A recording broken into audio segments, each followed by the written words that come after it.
Did King Charles just pull the ultimate power move against Meghan Markle? You might think royal drama is all whispers, ceremonial pomp, and polite nods at garden parties. But what happened behind closed doors this week has the potential to shake the very foundation of Meghan Markle's business empire. Before we continue, please hit the like button, subscribe to the channel, and turn on the notification bell for updates. For years, Meghan's rise has been meteoric. From Suits starlet to a duchess with influence, charisma, and brand power, she carved out a life and a career that rivaled some of the world's most formidable business leaders. But suddenly, everything is in question. Everything she built is now under threat. And the question on everyone's mind is simple. Can she survive this royal storm? Picture this, a quiet corridor in Buckingham Palace. Security cameras hum softly. Footsteps echo against marble floors. A meeting is underway. Inside, King Charles sits at the head of a long oak table, his advisors flanking him on either side. Papers are shuffled. Phones are silenced. And in the room, a single decision is being made, one that could alter Meghan's life forever. Nobody outside this room knows yet. Not her publicists, not her lawyers, not Meghan herself, and certainly not the millions watching the royal family from around the world. This is the kind of move that happens quietly, but its consequences are loud, unavoidable, and devastating. But why now? Why would King Charles, long considered a patient and measured figure, take such decisive action against a member of his own family? The answer isn't simple, but it starts with power, influence, and control. Meghan's rise wasn't just about fashion, Netflix deals, or charitable foundations. It was about autonomy. Something that, for centuries, the monarchy has been cautious about granting. And as Meghan built her empire, she inadvertently drew attention to a question the palace has wrestled with for decades. How independent can a royal really be without threatening the institution? Meanwhile, the public is already buzzing. Headlines scream about Duchess downgraded and royal power clash. Social media is aflame with theories, conspiracies, and outrage. Fans of Meghan argue she's being unfairly targeted. Critics suggest she overstepped her bounds. Analysts debate the long-term implications for the monarchy itself. And right in the middle of it all is Meghan Markle, navigating a storm that could redefine her future in ways nobody anticipated. Can a royal really stand apart from the crown when the crown decides to strike? Let's back up for a moment and think about what Meghan's empire actually entails. It's more than just the headline-making deals and glamorous appearances. There's her lifestyle brand, her partnerships, her media ventures, her charitable foundations, her influence on global audiences, and her growing ability to shape narratives outside the traditional royal channels. Each venture was carefully cultivated, carefully marketed, and, crucially, independent of the monarchy until now. The problem for Meghan isn't just losing royal privilege. It's the potential domino effect across her business world. When the crown moves, the world watches. And when the crown disapproves, doors can close faster than anyone can anticipate. The intrigue doesn't stop there. Palace insiders hint that the decision wasn't sudden. There's talk of months, even years, of quiet deliberation. Reports suggest that the palace has been quietly evaluating Meghan's external business dealings, scrutinizing every deal, every appearance, every statement. This wasn't a spur-of-the-moment reaction. This was strategy, meticulous and deliberate. And King Charles? He's known for his patience and long-term thinking. When he acts, it's not out of impulse. It's calculated. It's final. Meanwhile, Meghan's circle is in chaos. Advisors are scrambling to interpret the implications. Lawyers are reviewing every contract. Publicists are preparing damage control strategies. And somewhere in Los Angeles, Meghan herself is trying to maintain composure, projecting calm in interviews and social media posts. But behind closed doors, questions are mounting. How did it come to this? What could she have done differently? And more importantly, what is coming next? The tension is thick, almost palpable, as if the entire world is collectively holding its breath. Here's the thing. Royal history is littered with moments like this. Power struggles, public fallouts, and behind-the-scenes maneuvering are as old as the institution itself. But rarely do these battles intersect so directly with modern business empires. Never before has a royal's private ventures faced such direct confrontation from the head of the family. And the consequences extend far beyond palace walls. Investors, partners, charities, and even Netflix, all of whom have aligned themselves with Meghan's vision, are now watching closely. Every move she makes, every statement she releases, could be interpreted as defiance or capitulation. So, what does this mean for Meghan Markle's future? The stakes are massive. Losing royal protection is more than a title stripped away. It's the loss of legitimacy, credibility, and leverage in a world where optics are everything. It's a challenge to her identity, to her career, and to the life she meticulously constructed outside the royal framework. Can someone navigate these waters and come out unscathed? History suggests it's rare, but Meghan has never been one to follow the conventional path. And yet, there's a human side to this story that often gets lost amid headlines and speculation. This isn't just about business, power, or public perception. It's about personal relationships, loyalty, and trust. Family ties are frayed, alliances are tested, and the emotional toll is enormous. Imagine being at the center of a storm where the rules are constantly shifting, and every decision you make could have far-reaching consequences. That's where Meghan finds herself today. But there's another layer to this drama, one that the public rarely sees. While the headlines scream about titles and businesses, there are whispers of strategy, legal maneuvering, and private negotiations that could completely alter the story we think we know. For instance, some insiders hint at unprecedented clauses being inserted into contracts, effectively freezing Meghan's ability to expand her ventures without palace approval. Others suggest back-channel communications with international investors, quietly informing them of the king's intentions. The palace, in short, is not just reacting. It's controlling the narrative before it even reaches the public eye. As viewers, we have to ask ourselves, what would we do if everything we built was suddenly under scrutiny by an institution older than most countries? How do you defend your vision when the world watches every move and every misstep is amplified? Meghan's situation forces us to confront uncomfortable truths about power, privilege, and personal agency. And it's not just about her. It's about what this moment says about the monarchy in the modern age. Now, let's be clear, Meghan isn't just a passive participant in this story. From her first media appearances as Duchess to her recent ventures, she has always been proactive, strategic, and unapologetic. But the king's move changes the rules entirely. It's no longer just about public perception or brand image. It's about authority, hierarchy, and control. And when the highest authority decides to challenge your position, even the strongest empires can feel vulnerable. And just when it seems like the story couldn't get any more tense, there's a revelation waiting just around the corner, one that could turn everything we think we know upside down. Sources suggest that this isn't merely a financial or symbolic move. It's personal. Something Meghan did, or perhaps something she failed to do, triggered this unprecedented response. And while the public will only see the headline, the palace knows the full story. And it's far more dramatic than anyone could imagine. So, as we dive into this exposé, keep in mind, every twist matters, every move has consequences, and every secret could explode in the public eye. What you're about to see isn't just a story about titles or money. It's a story about power, ambition, family, and survival.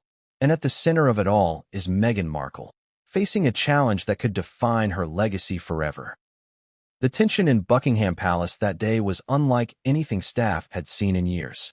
Imagine walking through hallways that normally echo only polite footsteps and ceremonial fanfare, and suddenly feeling the air thick with something heavier, something unspoken, almost electric. The carpets muffled the hurried steps of aides rushing to deliver documents, while security personnel cast glances that were sharper than usual. In the private council chamber, King Charles sat at the head of the table. The oak surface gleamed under the chandelier's soft light, but it couldn't mask the weight of what was about to happen. This was no ordinary meeting. This was a moment destined to redefine Meghan Markle's life. Have you ever wondered what happens when centuries of tradition collide with modern ambition? When an institution that has survived wars, scandals, and societal upheaval turns its gaze on a single individual?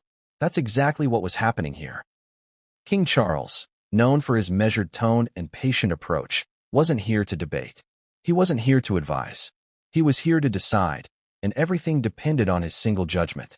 The room itself was a study in contrasts. The walls, lined with portraits of monarchs past, seemed almost to watch the proceedings. Each painting told a story of power, influence, and the occasional scandal that shook the crown. And in that moment, the echoes of history were more than symbolic. They were warning signs.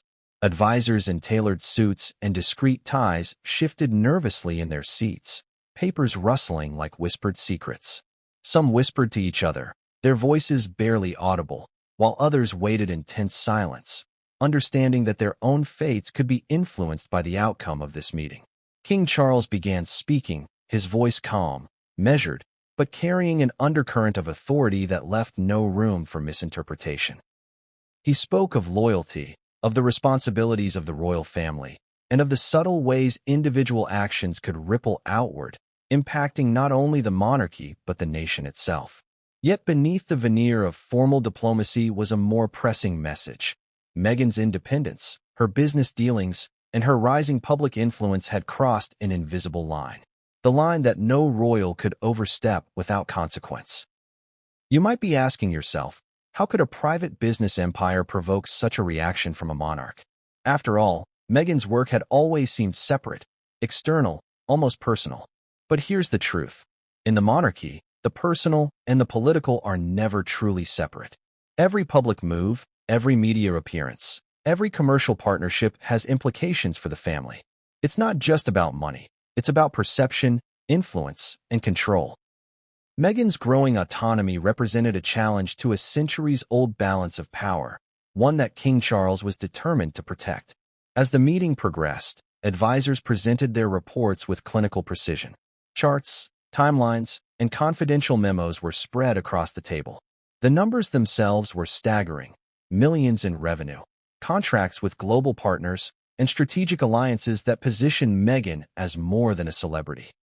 She was a player in international influence. But it wasn't the revenue alone that alarmed the crown, it was the symbolism. Each deal represented independence.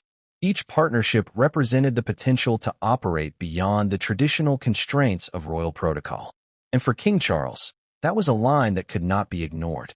Some advisors quietly suggested a gradual approach, a subtle intervention to guide Meghan back within acceptable boundaries. But the king was not persuaded. His patience, long-standing though it may have been, had reached its limit. A decisive move was necessary. The implications were clear. The monarch intended to assert control, not just symbolically, but in a way that could alter the trajectory of Meghan's entire enterprise. Now, consider the emotional weight of such a decision. Meghan, thousands of miles away, unaware of the storm brewing within the palace walls, continued to operate her ventures, schedule meetings, and plan media appearances. To her, the world was moving along as usual.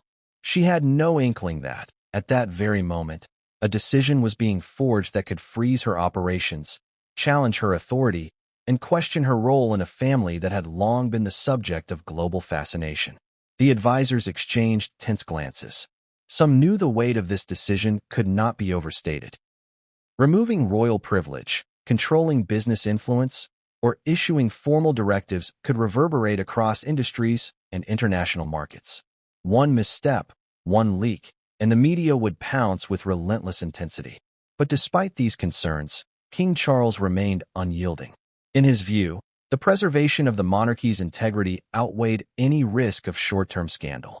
And yet, there was something almost Shakespearean about the scene. Here was a king, weighing tradition against modern ambition. Here was a family member, unknown to the proceedings, whose very success had inadvertently challenged centuries of precedent.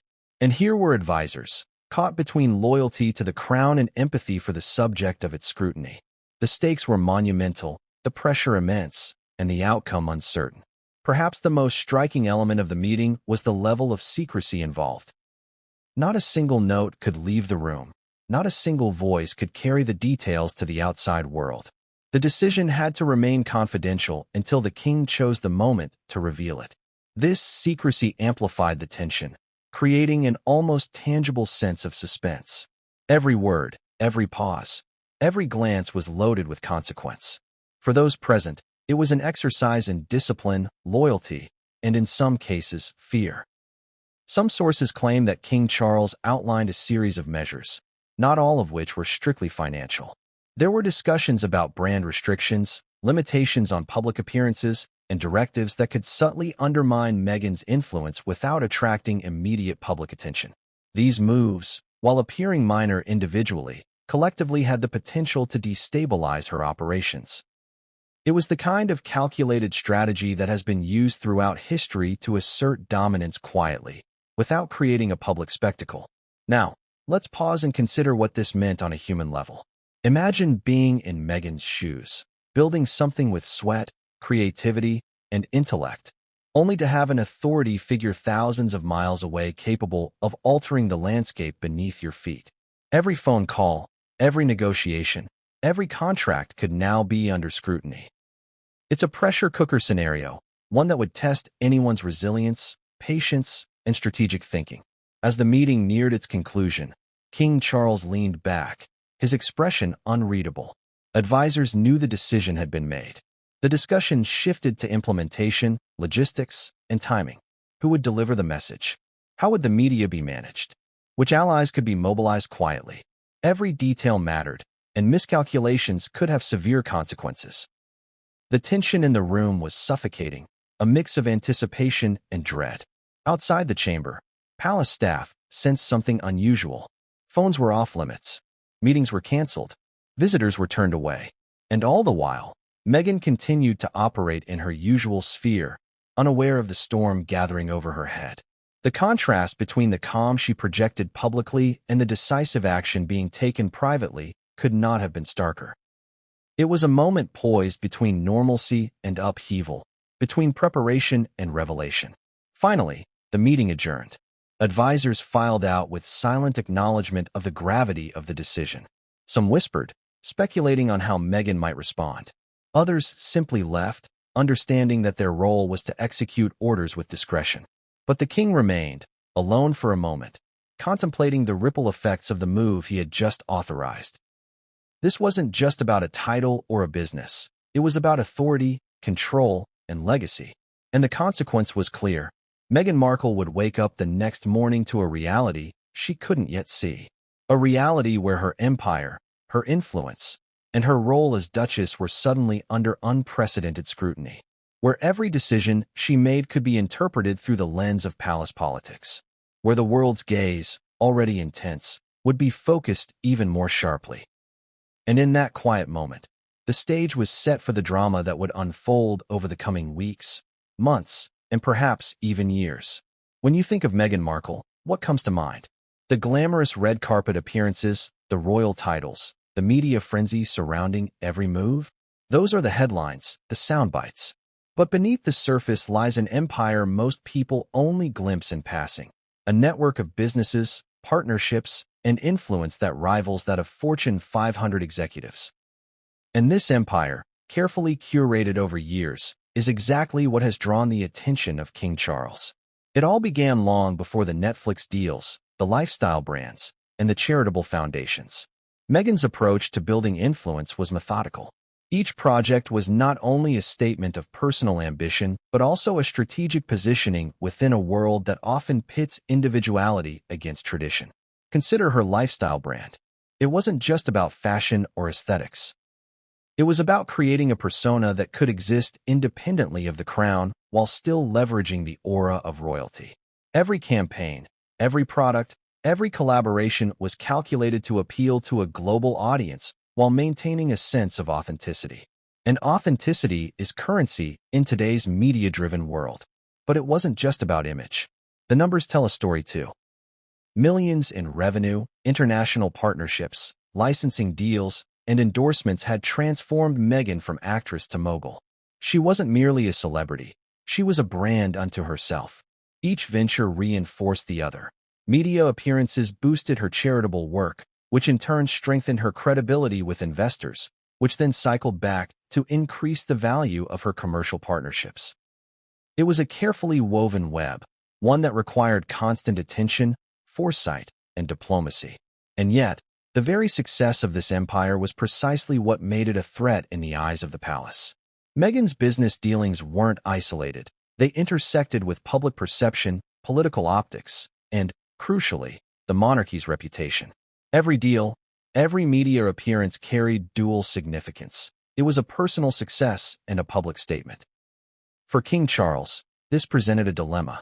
How do you allow a member of the royal family to operate independently in spheres traditionally controlled or influenced by the monarchy? How do you balance personal freedom against institutional stability? And when you perceive that the scales have tipped too far, how do you reclaim control without sparking scandal? Let's talk about some specifics.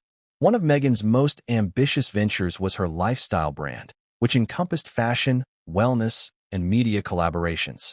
It wasn't just about products. It was a holistic approach to shaping cultural influence. Think about the reach of a brand that sells clothing lines, publishes digital content, and collaborates with global influencers, all while maintaining a narrative of empowerment and social responsibility. That's not a side project. That's a fully operational empire, one that requires strategic planning, constant media engagement, and careful stakeholder management. Then there were her media deals, most notably the streaming contracts. The sheer scale of these agreements was unprecedented for a royal figure operating independently. Millions of dollars, global distribution, and creative control were all at stake. But with that power came scrutiny.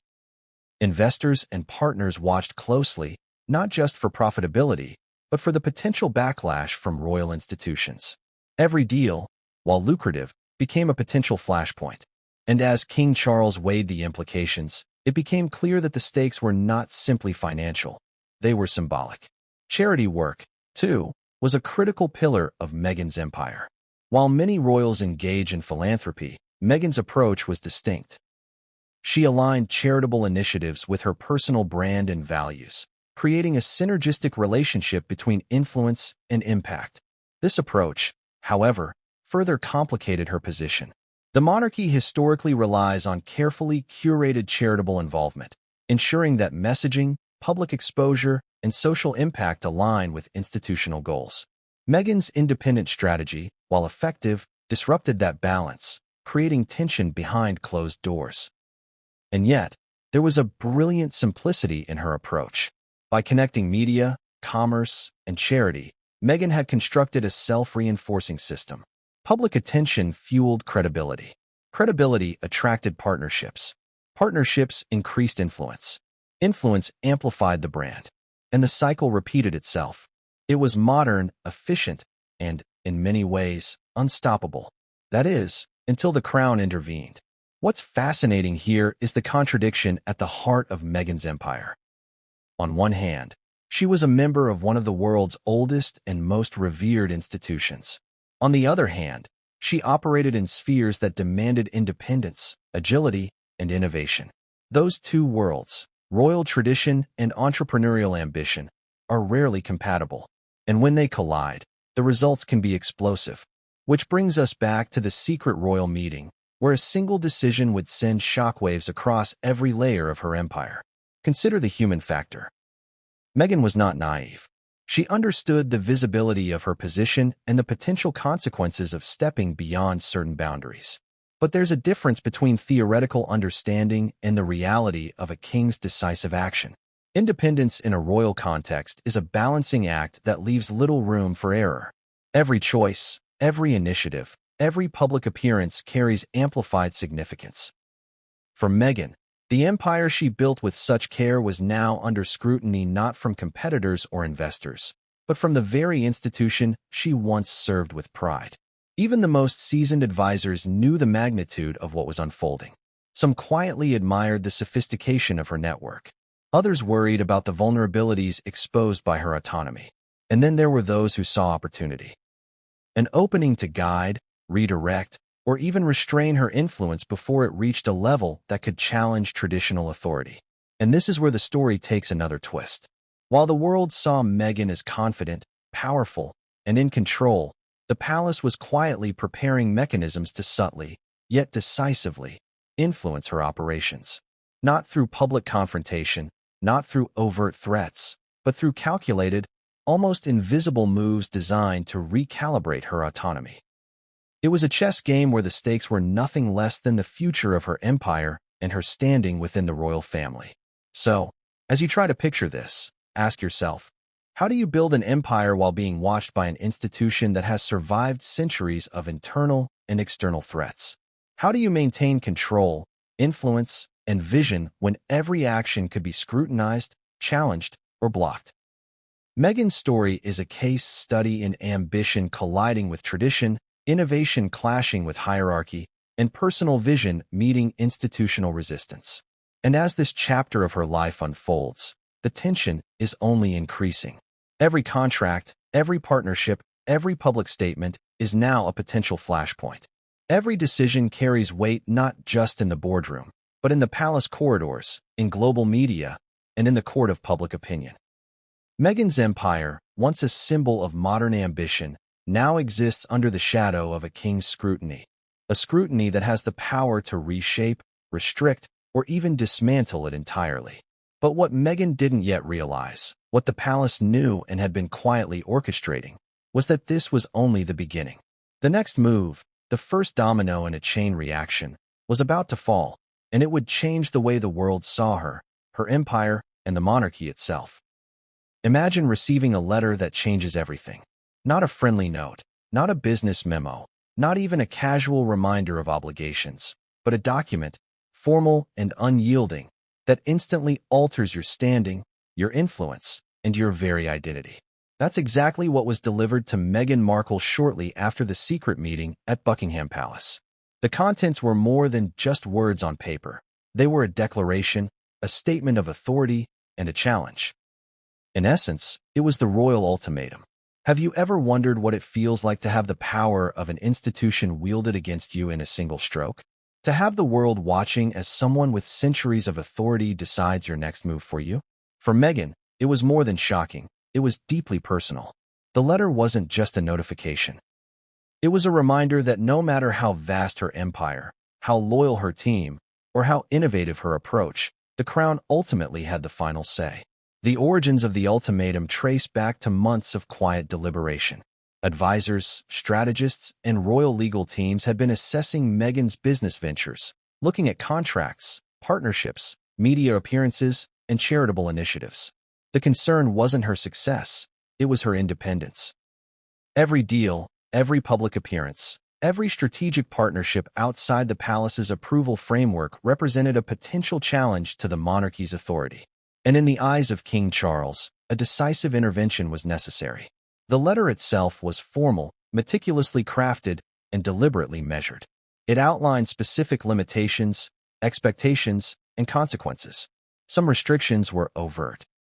Limits on brand use, directives regarding public appearances, and the scope of media engagement. Others were subtle, almost invisible, designed to influence behavior without immediate public detection. It was a masterclass in controlled power, a blend of diplomacy and authority that left little room for negotiation. Imagine reading this and realizing that your freedom to operate, your ability to shape perception and influence, was now under constraint. It's not merely a business restriction. It's an existential challenge. Meghan's empire had always been a blend of personal ambition and public influence. To have that influence challenged by the monarchy, the very institution she had married into, was a blow few could fully comprehend. Yet, there was a complexity to the situation. The ultimatum wasn't simply a punitive measure. It was also a test, a way of assessing loyalty, compliance, and adaptability. In essence, the crown was asking, will you bend or will you resist? Will you integrate your ambitions within the boundaries of tradition, or will you risk isolation, scrutiny, and potential collapse? Every sentence in the letter was calibrated to provoke reflection, uncertainty, and, ultimately, action. Advisors in Meghan's camp scrambled to interpret the ramifications. Lawyers combed over clauses, examining potential legal leverage points. Publicists brainstormed messaging strategies, anticipating how leaks or public disclosures could impact perception. Every decision was now a high-stakes calculation. One misstep could be amplified across global media, affecting contracts, partnerships, and even public favor. And yet, there was an undeniable tension between control and autonomy. A tension Meghan had mastered in other contexts, but now confronted in its most personal form. The letter also carried an unspoken message. Beyond restrictions and expectations, it signaled a recalibration of authority. Meghan was being reminded, subtly but unmistakably, that independence has limits when weighed against centuries of hierarchy. No amount of media savvy, business acumen, or global influence could fully counterbalance the symbolic and practical weight of royal approval. In other words, the crown was asserting its prerogative, and Meghan's empire, however impressive, was now operating under scrutiny unlike any she had previously experienced. Emotional stakes were high. While Meghan had always projected confidence, the letter introduced uncertainty. How would investors react? What about international partners? Could contracts be renegotiated, suspended, or influenced by palace directives? Each of these questions carried real consequences, not just financial, but reputational and strategic. Meghan now faced a scenario where her every decision could trigger cascading effects across industries, media, and public opinion. And yet, there was also a paradox. Meghan's ingenuity, creativity, and resilience had always been her strongest assets. The ultimatum, while restrictive, also provided an opportunity to navigate constraints, to adapt, to pivot strategically, and to demonstrate that influence isn't solely dependent on unrestricted freedom. But the challenge was immense. How do you innovate and lead when every move is watched, every deal scrutinized, and every public action potentially interpreted as defiance? Consider the human aspect. Receiving such a directive from the king, someone she once shared family ties with, was more than professional, it was personal. The message underscored the delicate balance between familial loyalty and institutional authority. For Meghan, the lines between personal relationship and professional identity blurred, forcing her to reconsider alliances, strategies, and even public behavior. Emotional tension intertwined with practical implications, creating a uniquely stressful environment that few could navigate with clarity. And then there's the public factor. News of the ultimatum, though not officially released, began to seep into media channels through careful leaks and hints from sources. Analysts speculated on the scope, fans expressed outrage, and critics dissected every word for hidden meaning. Social media exploded with theories. Was this a strategic move by the crown? A personal rebuke? A prelude to more dramatic measures? Each conjecture heightened the pressure, ensuring that Meghan's next actions would be scrutinized not just legally or financially, but culturally and globally. Yet, despite the enormity of the challenge, Meghan remained proactive. Advisors report that she immediately convened emergency meetings, assessing which aspects of her empire could be reinforced, which partnerships required reassurance, and which narratives needed to be controlled. She wasn't waiting passively. She was responding, strategizing, and preparing for a battle that was now as much about perception as it was about power. And while the public might perceive the situation as merely a clash of personalities or titles, the reality was far more intricate. This was about precedent, authority, and the balance of power within one of the world's oldest institutions. It was a message to other members of the royal family as well. Autonomy has limits. Influence, when exercised outside prescribed boundaries, can provoke decisive action, and the consequences, while initially invisible, could be profound. Then came a subtle but critical development. Some insiders indicate that the letter was timed deliberately, released after Meghan had achieved certain milestones in her business ventures. It wasn't coincidence, it was calculated strategy. The crown waited until her empire had expanded to a point where the threat, or perceived threat, could be most effectively mitigated. In essence, the ultimatum was not only a constraint, it was a statement of timing, power, and foresight. Now, think about the psychological impact. How do you continue to operate effectively when the rules change overnight? When authority is asserted without negotiation? When every action is scrutinized under a new lens? Meghan's empire was built on confidence, autonomy, and forward momentum. The ultimatum challenged all three simultaneously, creating a situation that demanded rapid adaptation, resilience, and strategic acumen. And yet, the most striking element of this scenario is the interplay between public perception and private reality. The world sees Meghan as confident, stylish, and empowered, often unaware of the intricacies of palace dynamics. But behind closed doors, her empire was facing constraints few outside her inner circle could imagine. Advisors knew that even minor missteps could be amplified into major narratives, and that public opinion could shift in unpredictable ways. Every decision now carried both immediate and long-term ramifications. So what was Meghan to do? Comply fully and risk appearing constrained or submissive? Push back and risk escalating tension with the crown, potentially jeopardizing her empire and relationships? Or navigate a delicate middle path, asserting autonomy while adhering to new boundaries? The choice was fraught with complexity, and the consequences would reverberate far beyond the walls of the palace or the boardrooms of her enterprises. And just when it seemed like the situation couldn't become more tense, insiders reveal that the ultimatum was only the first in a series of strategic measures. Plans were being formulated to influence public perception, investor confidence, and even internal team dynamics.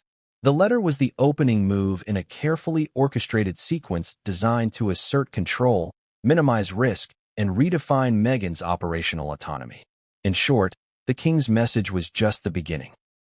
And the next step, one that would directly impact her financial network and global partnerships, was already in motion, an action that no one outside the palace could have anticipated, and one that would set the stage for a dramatic confrontation with consequences reaching far beyond personal rivalry. But what came next would escalate the stakes even further, and Meghan would soon learn that royal power is as subtle as it is absolute. When a letter arrives that shifts the balance of power, the ripple effect is immediate. Meghan Markle's team didn't just react, they scrambled. Imagine being responsible for navigating the storm that followed the royal ultimatum. Advisors who had once operated in the comfort of a carefully managed empire suddenly found themselves in uncharted waters. Every decision, every phone call, every meeting became a high-stakes gamble, and the clock was ticking. The first signs of chaos emerged almost immediately. Legal teams pored over contracts, dissecting every clause with precision. Media strategists analyzed the timing, tone, and potential leaks, crafting multiple contingency plans to control narrative fallout. PR consultants debated whether to preemptively address the ultimatum publicly or to maintain silence while gathering more information. Every option had risks. Every misstep could be magnified into a global spectacle. Have you ever wondered what it's like to operate under that kind of pressure?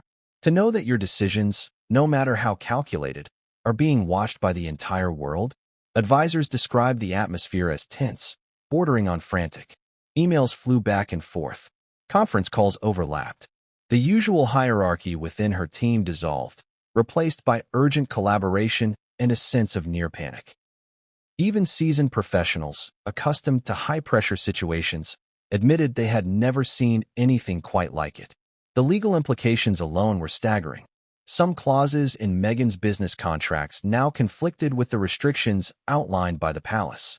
Could international partners challenge her ability to fulfill obligations? Would investors withdraw, fearing instability? And what about the media deals that were still in the pipeline? These questions weren't theoretical. They had immediate financial consequences.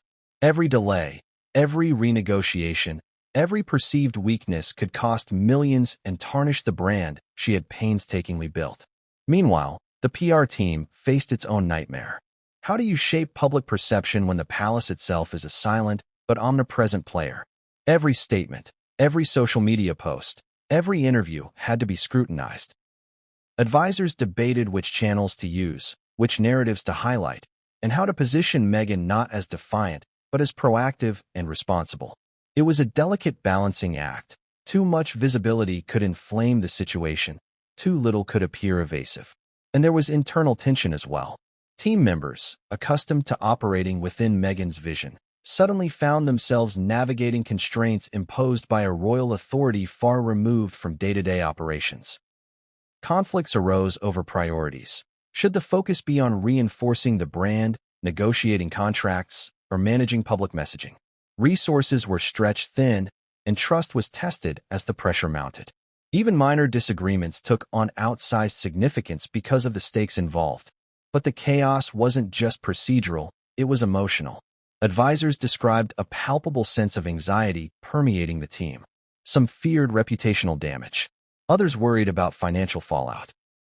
And all of them were acutely aware that their actions could influence Meghan's standing, both publicly and privately. The emotional toll was compounded by the knowledge that the royal ultimatum wasn't simply a request. It carried the weight of centuries of authority and the implicit threat of consequences if ignored. Amid the tension, a few strategic voices emerged. These were advisors who recognized that panic would only exacerbate the situation. They argued for measured action. Assess the impact, prioritize the most critical threats, and craft a phased response. It wasn't easy. Balancing urgency with caution required constant judgment calls, often made with incomplete information and under intense scrutiny. Every plan had to anticipate potential pushback from both the palace and public opinion. Some advisors suggested outreach to key allies, partners, investors, and media contacts who could provide support or buffer against negative fallout. Others pushed for private negotiations with palace representatives, attempting to clarify boundaries, seek concessions, or find areas of compromise. Each approach carried risks. Opening direct communication could be seen as challenging authority. Staying silent could be interpreted as weakness. The team had to navigate these options with extreme care. And just when it seemed the advisors might find a rhythm, another development emerged. An unexpected maneuver by the palace designed to test the team's cohesion, decision-making, and loyalty. It was subtle, almost invisible to the public, but its impact was immediate. Uncertainty spiked, strategies were revised, and the sense of chaos deepened. This wasn't just a test of Meghan's empire. It was a test of the people who kept it running. The stakes could not have been higher. Advisors were operating under unprecedented pressure, navigating legal, financial, and public relations challenges simultaneously. Every decision carried amplified consequences. Every delay, miscalculation, or miscommunication had the potential to escalate into a major crisis. And the palace, ever watchful, had made it clear that the world was watching. And just as the team thought they had stabilized, a new threat emerged. One that would challenge everything they believed about strategy, loyalty, and power. The next move from the palace was coming, and it would push Meghan's advisors to the brink, forcing them to confront the limits of control, influence, and resilience. But what happened next would push the empire itself into uncharted territory, and no one was prepared for the full magnitude of the consequences. Have you ever seen a perfectly balanced tower of dominoes and imagined how one small nudge could trigger chaos? That's exactly what happened in Meghan Markle's world when the palace made its first strategic move following the ultimatum. Until that moment, her empire had weathered criticism, media scrutiny, and intense public attention. But this was different. This was a calculated disruption, a signal that the rules had changed, and that every aspect of her business and influence would now be under a new, unrelenting lens. The first sign of impact came quietly, almost imperceptibly. An international media partner called Meghan's team with questions about contract obligations. A previously routine licensing agreement suddenly required clarification and approval at a level that had never existed before. The palace's involvement, while subtle, introduced delays and complications that reverberated immediately. Tasks that used to be handled in days were now taking weeks, while the increased scrutiny introduced a new layer of tension across every project. Think about the psychology of that moment. Meghan, accustomed to precision, control, and the ability to influence outcomes directly, was now facing a system designed to slow, question, and constrain. Advisors scrambled to adjust timelines, negotiate terms, and reassure partners. It was an exercise in crisis management, but the crisis was both visible and invisible. External stakeholders sensed the disruption, but few understood the palace as the source. And that ambiguity made every interaction unpredictable. The delays started small, like ripples on a pond, but they quickly escalated. Media campaigns were postponed. Product launches were reconsidered. Meetings with investors had to be rescheduled multiple times. Each hiccup compounded the tension within Meghan's team, forcing them to reassess priorities and realign strategies. The dominoes had started to fall, and even small setbacks carried amplified significance because they symbolized the palace's authority creeping into her operations. Financial implications became immediately apparent. Some investors began questioning the viability of ongoing projects. Partners expressed concern about timelines and deliverables. Even contracts that had been executed months earlier were reviewed under new scrutiny, with clauses that had never seemed significant suddenly gaining importance. The palace's intervention wasn't about money directly. It was about perception, influence, and control, but financial ripples were inevitable. Meanwhile, the media began to speculate. Leaks, whether intentional or inadvertent, fueled narratives of tension and uncertainty. Headlines hinted at conflict, portraying Meghan as under pressure and her empire as potentially destabilized. Social media amplified the effect, with fans and critics alike dissecting every statement, photo, and public appearance. For Meghan's team, managing narrative alongside logistics became a full-time job. Every tweet, every interview, every public appearance had to be calculated, vetted, and aligned with a strategy that had now expanded to include palace influence as a factor. And then came the emotional toll. Advisors report that stress levels spiked across the team. Long-standing relationships were tested as high-pressure decisions had to be made with incomplete information. Internal debates turned heated, as differing opinions emerged about how to respond, how assertive to be, and how much to concede to the palace's implied authority. Even seasoned professionals admitted that navigating this level of pressure, complexity, and uncertainty was unprecedented. But amidst the chaos, Meghan herself remained resolute. Sources indicate that she doubled down on communication, personally engaging with key partners to reassure them of her vision and commitment. She emphasized continuity, stability, and resilience, projecting confidence even as the dominoes continued to fall. This leadership under pressure helped stabilize parts of her empire, but the palace's strategic interventions ensured that the tension remained, never allowing a sense of full control to return. The domino effect was compounded by a second, more subtle move from the palace. While the first disruption impacted contracts and timelines, the second targeted public perception. Advisors noticed that media coverage, previously neutral or positive, began to emphasize tension, internal conflict, and uncertainty surrounding Meghan's ventures. Subtle language, choice of imagery, and selective reporting painted a narrative that reinforced the palace's message. Independence comes with limits. It was a masterful, almost invisible manipulation, demonstrating that influence is as much about perception as it is about authority.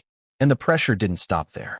The third domino fell in the form of internal alignment challenges. Team members who had previously operated with autonomy now faced restrictions on decision-making authority.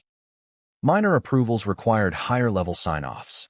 Routine initiatives suddenly needed palace-informed guidance. What had once been a fast-moving, flexible operation became a complex web of oversight, deliberation, and negotiation. Efficiency was lost. Momentum slowed. Stress levels soared. And for advisors, the stakes had never been higher. Think about what this means psychologically. Each small disruption signals a loss of control, a reminder that no matter how skilled or prepared you are, external authority can alter outcomes dramatically. The palace's approach was surgical. Each move, each intervention, was designed to reinforce hierarchy, assert influence, and test adaptability. The dominoes weren't falling at random. They were falling in a sequence carefully orchestrated to recalibrate Meghan's empire and her perception of autonomy. Yet, even as the first few dominoes fell, Meghan's team began to find creative ways to mitigate impact. They devised alternative timelines, leveraged previously untapped partnerships, and crafted messaging strategies that reframed disruptions as opportunities for resilience. There was a recognition that the palace's moves, while powerful, could be countered with strategy, innovation, and careful planning. But every success was tentative. Every adjustment carried new risk because the sequence of interventions had only just begun. And here's the most striking element. The palace's interventions weren't simply reactive. They were forward-looking, anticipating responses, predicting strategies, and preemptively countering moves that Meghan might make. It wasn't confrontation, it was chess. Every piece, every move, every domino was calculated to assert influence while maintaining control over both perception and outcome. For Meghan and her advisors, It felt like navigating a constantly shifting landscape with invisible rules and unpredictable consequences. The broader implications were significant as well. Public perception, investor confidence, and internal morale were all intertwined. One misstep, one leaked reaction, one delayed initiative could cascade across multiple sectors, affecting everything from financial markets to media narratives. The palace's strategy ensured that every action, whether deliberate or inadvertent, carried amplified significance. The stakes had moved beyond personal rivalry. They were now about influence, control, and the future trajectory of Meghan's empire. And just when the team thought they had stabilized after the initial disruptions, a fourth, unexpected domino fell. This one wasn't about contracts, perception, or timing. It was personal. A direct message from the palace indicated that certain privileges, long assumed to be symbolic but untouchable, were now being reconsidered. The implications were profound. Titles, access, and the perception of authority, all elements that reinforced Meghan's brand, were suddenly in question. The domino effect had moved from the operational sphere into the symbolic realm, threatening the very identity upon which her empire had been partially built. This was the turning point. Advisors realized that the challenge was no longer just about business operations or public messaging. It was about identity, perception, and influence. Every future decision would be influenced by this recalibration of authority. And for Meghan, the stakes were unprecedented. Her empire was not only being tested for resilience, but also for legitimacy in the eyes of the world, investors, and the palace itself. And as the first dominoes continued to fall, a deeper, more unsettling realization set in. The palace's strategy was far from over. Each intervention was carefully sequenced, building toward a larger plan that would not only test Meghan's empire, but also challenge her personally, professionally, and publicly. The game had shifted, and the next moves would escalate tensions to levels that no one could yet fully anticipate. The stage was set for the next dramatic confrontation. A move that would push Meghan and her advisors to the edge, forcing them to respond to a challenge that was far bigger than contracts, media, or timing. The first domino had fallen, and the chain reaction was only beginning. Have you ever wondered how perception becomes reality? For Meghan Markle, that question was no longer hypothetical. It was unfolding in real time. Following the first dominoes of palace intervention, the media exploded. Headlines weren't just reporting events. They were shaping them. Every article, every tweet, every television segment added pressure, amplified stakes, and created a public narrative that was increasingly difficult to control. The first ripple came from traditional outlets. International newspapers ran pieces analyzing the implications of the royal ultimatum, framing Meghan's ventures as under scrutiny or at risk. Phrases like empire in jeopardy and Duchess under pressure began to dominate headlines. Even journalists who had previously been neutral or supportive now framed stories in the context of conflict between independence and royal authority. Each story, carefully calibrated or not, added fuel to the fire, reinforcing the sense that Meghan's empire was unstable. But it wasn't just print media. Social media platforms became battlegrounds. Millions of users speculated on the palace's intentions, dissected every public appearance, and debated Meghan's next moves. Fans offered support, critics criticized relentlessly, and influencers weighed in with hot takes that spread like wildfire. Memes, opinion threads, and viral videos multiplied daily, creating a storm that advisors had to monitor constantly. Every viral moment became another factor in strategic planning. A single misstep could be blown out of proportion in a matter of hours. The media frenzy introduced a psychological challenge as well. Advisors described the tension as almost tangible. Every public statement required double vetting. Every appearance had to be strategically timed, and even casual comments were scrutinized for potential palace-related implications. The feedback loop between media coverage and internal decision-making created an environment where stress levels were sky-high, and the margin for error was virtually non-existent. The coverage wasn't merely about reporting facts, it was about shaping perception. Leaks from unnamed sources suggested tension, prompting headlines that implied conflict and instability. Analysts speculated about internal strife within Meghan's team, questioning whether her advisors were aligned or if fractures were beginning to appear. Each narrative compounded the pressure, creating a self-reinforcing cycle. Palace intervention prompted media coverage. Media coverage amplified public scrutiny, and public scrutiny fed back into the operations of Meghan's empire. And the public, of course, reacted. Social sentiment was divided. Some expressed outrage, seeing the palace as overstepping boundaries and stifling autonomy. Others criticized Meghan for perceived defiance or poor judgment.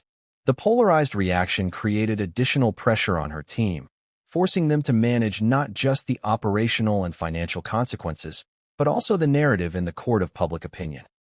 Every social media trend, every comment thread, became a potential lever or liability. Financial implications were tied directly to perception. Partners and investors, observing the media frenzy, began questioning the stability of ongoing projects. Could launches proceed as planned without negative association? Would partners face backlash for association with an empire perceived as at risk? Advisors worked tirelessly to reassure stakeholders, crafting messaging that emphasized continuity, professionalism, and resilience while navigating the subtleties of palace influence. It was a high-wire act, balancing optics, operations, and authority. Meanwhile, Meghan's internal team faced new challenges. Employees who had once operated in relative calm now found themselves in a whirlwind of media analysis, public speculation, and constant scrutiny. Meetings were longer, decisions slower, and morale more fragile. Even seasoned professionals admitted that the intensity of public pressure, combined with operational constraints imposed by the ultimatum, created unprecedented levels of stress. And yet, Meghan remained remarkably proactive. Sources indicate she began engaging directly with media outlets, offering controlled interviews, carefully curated statements, and strategic public appearances designed to reinforce her narrative. Her goal was clear: mitigate negative perception, maintain credibility, and assert her vision without escalating conflict. But even these efforts carried risk. Each move had to be precise, as any perceived misstep could be amplified globally, impacting reputation, business partnerships, and public sentiment. The palace, meanwhile, observed closely. Their strategy wasn't about overt confrontation, but subtle influence. By allowing the media frenzy to unfold, they amplified pressure on Meghan and her team without direct engagement. This indirect approach ensured that Meghan's response would reveal both strategic skill and adaptability, or expose vulnerabilities. It was a high-stakes psychological game, played out in headlines, social media, and public discourse. Consider the human toll. Advisors described nights spent monitoring news cycles, analyzing sentiment, and preparing rapid response strategies. Emails and messages came in constantly, updates flowed in real time, and every development required swift evaluation. It was more than management, it was survival. Every decision, every tweet, every statement became part of a larger chessboard, where miscalculation could have long-term consequences, and the stakes extended beyond perception. Contracts were affected, partnerships reconsidered, and launches postponed, all because public sentiment and media framing carried weight with investors, collaborators, and global audiences.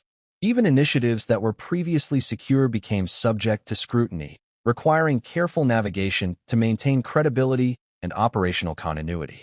Then came the tipping point.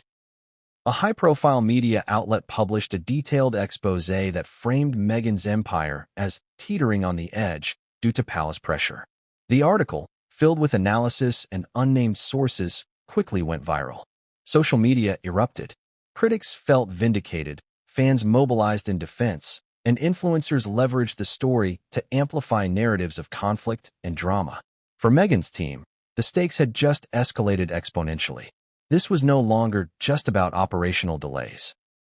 It was about global perception, investor confidence, and the credibility of every initiative she had built. Advisors had to act swiftly. Strategies included controlled interviews, behind-the-scenes clarifications with partners, and carefully timed social media campaigns. The goal was to assert stability and confidence while minimizing the amplification of palace influence. But even these moves were delicate. Too aggressive, and they could appear defiant. Too cautious, and they could be interpreted as weakness. Each decision carried weight far beyond the immediate outcome. And just when it seemed the media frenzy might stabilize, a second wave hit. Celebrity commentators and international pundits began weighing in, speculating about Meghan's next steps and the potential long-term impact on her empire. Social media algorithms amplified engagement, ensuring that every article, post, and commentary reached millions in hours. The pressure wasn't just operational, it was psychological, emotional, and strategic. Meghan and her team were under a microscope, observed by audiences with opinions, expectations, and the ability to shape global narratives. The feedback loop was relentless. Public pressure influenced internal decision-making. Internal stress influenced messaging. Messaging influenced media coverage. Media coverage influenced perception. And the palace, watching from a distance, ensured that each ripple reinforced the intended narrative. Independence has limits, and influence without alignment can invite scrutiny. Amid this frenzy, Meghan's advisors faced a sobering realization. They were no longer simply managing a business empire. They were navigating a global perception crisis, with every move scrutinized by stakeholders, the media, and the monarchy itself. The complexity of the challenge was staggering. Operational continuity, public relations, legal compliance, and personal reputation were all intertwined in a single, high-stakes equation. And just as the team thought they might find a rhythm, an unexpected twist emerged, a coordinated leak that exposed private negotiations to the press. The story spread like wildfire, intensifying public scrutiny and creating new challenges. The palace's indirect strategy had escalated once again, demonstrating the precision and foresight of their approach. It became clear that the media frenzy and public pressure were not random. They were orchestrated, intentional, and highly effective. Each wave of coverage, each rumor, each viral post was a tool in a broader strategy to influence perception, test resilience, and assert control. Meghan's team realized that their response would not only affect immediate operations, but also define the trajectory of her empire in the public eye for months, if not years.